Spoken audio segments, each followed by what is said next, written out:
China would prefer to see U.S. President Donald Trump win a second term in office, as it would allow Beijing to continue to pursue its international ambitions, said an analyst on Monday. Bluntly, Beijing would prefer to see the Trump administration continue, said Rodger Baker, senior vice president of strategic analysis at Stratfor, a consultancy.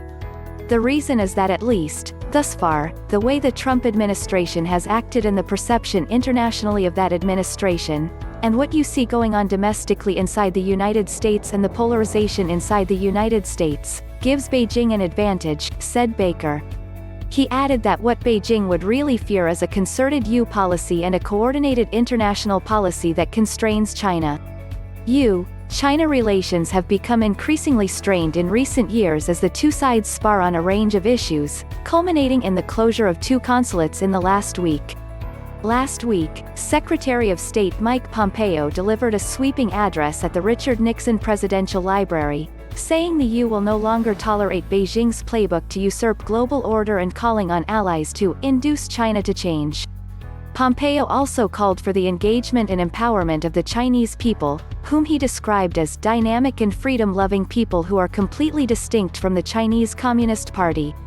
However, another analyst said it isn't quite clear what the Trump administration is trying to achieve, even as there needs to be global pushback toward a domestically repressive and internationally assertive China. The question is not whether to push back, the question is how to do it most effectively, said Michael Fuchs, a senior fellow at the Center for American Progress, an independent nonpartisan think tank. But at this point, it really just seems like the Trump administration is doing everything that it can to look tough, if you will, on China without a clear strategy that's been articulated here as to what they want to achieve, what kind of Chinese behavior they want to change. That to me is the real concern here, said Fuchs, who was appointed as Deputy Assistant Secretary of State for East Asian and Pacific Affairs by President Barack Obama and served from 2013 to 2016.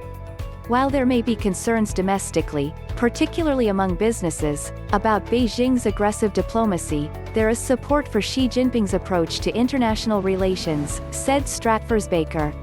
They've shifted domestically to really pushing this concept of a new nationalism, said Baker.